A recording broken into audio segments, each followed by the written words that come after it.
finish dealing with certain circumstances, and then after that's out the way, we keep everything behind and just look forward to the future. Like me not training all the way, me not, so that's what made me like.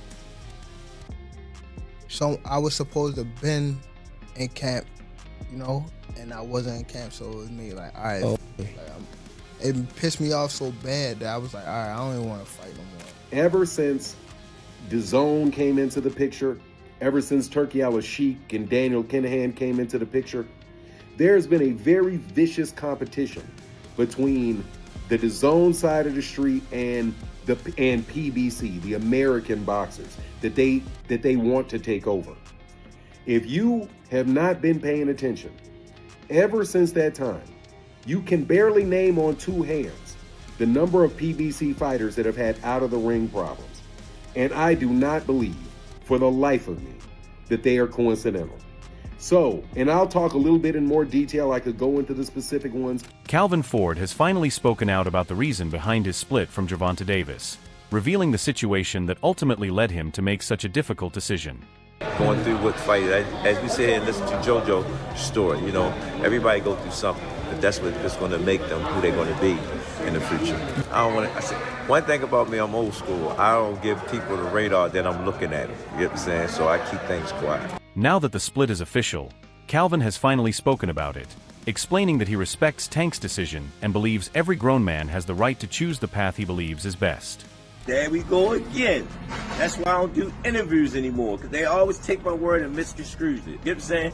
When we was talking about individual, we wasn't talking about nobody specific, and we wasn't talking about Tank. Tank's my baby. Tank, Kenny said, out of 100, 2 of them love you. That's one of them that do love you. Tank's unexpected decision to separate from Coach Kenny Ellis and Calvin has shocked everyone, and everything that has unfolded since has made the situation even more surprising. So what is this one? All of a sudden,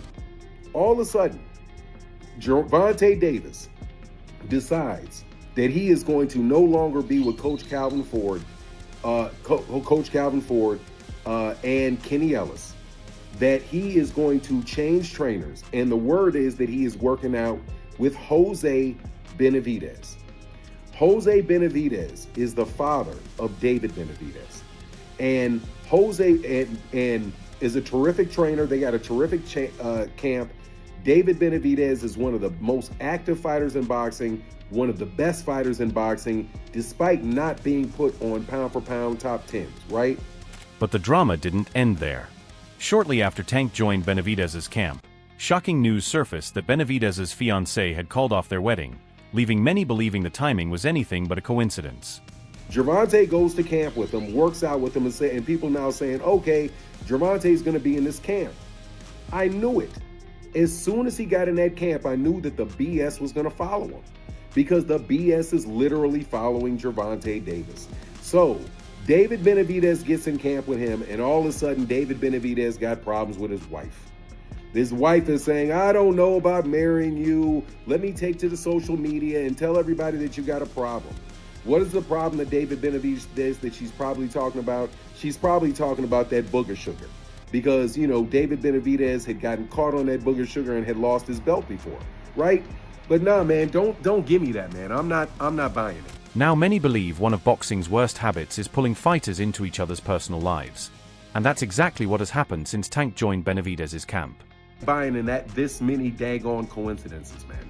They have a plan out for these fighters, man, to interrupt their fighters, to interrupt their fights, to interrupt their lives, and to take advantage of whatever particular malady you may have.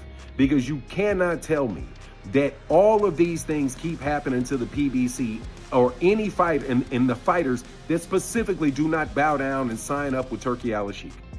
Do not tell me that these scumbag people are beyond sticking their nose in your family business and trying to get people to cause problems for you. You can't tell me that this is just coincidental, man. No way, because that's not how it works. As the drama continues, Richardson Hitchens says the biggest obstacle in Tank's career is his mindset, claiming that poor decisions continue to derail every attempt he makes to return to boxing. With legal issues and new controversies still emerging, Richardson believes everything leads back to one core problem: suggesting Tank's mental struggles are behind the choices that continue to damage his career. Probably one of the most talented guys out there, but it seems like every time he's starting to get hot again, it's something outside the ring that derails his career or stalls him out, and you just never know when he's going to fight again. Yeah, I just think that's just a mental thing with him, you know. I think that he's just a kid that just probably just real emotional and just don't know how to control his anger, his emotions. So that lead him to make the wrong decisions in life. And you know, he's getting older in age. So hopefully with age come more wisdom, and he makes better decisions, especially in this part of his career. Which, you know, he said he don't want to be in boxing too long. So this is probably the back end of his career. Speaking on the situation, Tank claimed that certain people intentionally blocked his biggest fights and pushed him into decisions that kept him out of boxing. He insisted the problem is not psychological but strategic, arguing that others have tried to take control of his career for their own benefit. Tank also believes many fighters only bring up his name after signing a fight, using his popularity to attract more attention. Just people like other fighters, they will say it, but they know they got like 3 or 4 fights already on they already in a deal type of situation. Like, okay. They know they can, but that shit already set in stone. And they always call me out when they have a fight. You don't never see them call me out when they don't have no fight. Never. Like when they just sitting around saying, they don't never call me out. They always call me out when they got a fight lined up. All right, that makes sense. You know what I'm saying? Okay. Now go look back at it. Like you'll see yeah. Already dealing with harassment allegations and a damaged public image, Tank was then faced with new claims connecting him to the reported breakup between David Benavidez and his fiancée. At the same time, he accused Floyd Mayweather of trying to derail his career after learning that Tank had been messaging Mayweather's daughter. According to Tank, the fallout resulted in major fights being blocked and pressure to stay away from certain opponents. They were saying that I was messing with his daughter off of the fact that she kept Snapchatting me. Okay. She kept hitting me on the Snapchat. So they sent it to Floyd, and Floyd bugged out. Okay. So that's what made it like. And you think that was the downfall of y'all career? I mean, y'all No, it was a relationship, not downfall. career. Yeah, Relationship. it wasn't a downfall of my career. I mean, my our relationship, because it was more things that he was doing. Like He scheduled a fight, I think, during like your fight or something. I don't think they did it, but stuff like that. promoting. Yeah, stuff like that. Like, you know. Yeah. But just little stuff that people don't. Despite all the drama surrounding him, Tank has continued discussing a fight with Haney on social media. However, many believe the negotiations are nothing more than a publicity stunt. The constant back and forth has built plenty of anticipation, but the lack of clarity has left fans questioning his intentions, with some believing Tank may be hiding behind unresolved guilt.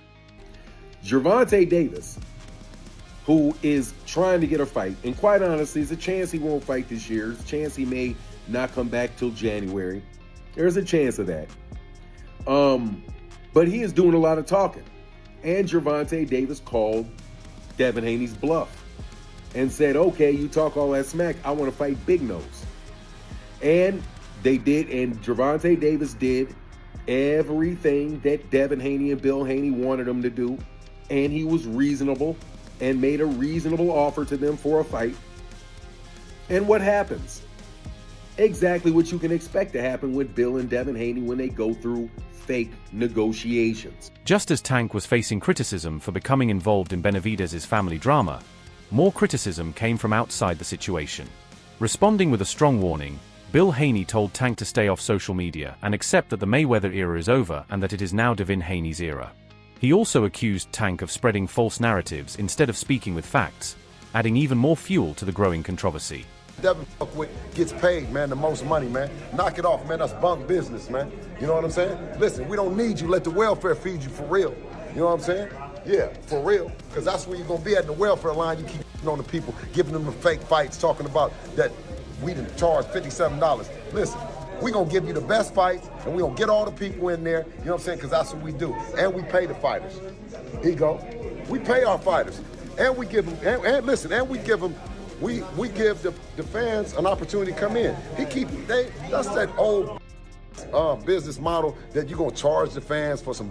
fights, and that you the face of boxing because you just keep shoving it down their throat, man. The Mayweather era, that's over with, man. It's the Devin Haney era. That Mayweather is over with, man. As the situation continues to worsen, Tim Bradley argues that the old school era was better because no one knew what would happen next.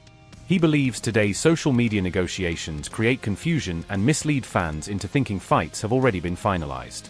According to Tim, a Tank versus Haney showdown will never happen, and the reasons go far beyond a single issue, making his prediction even more convincing.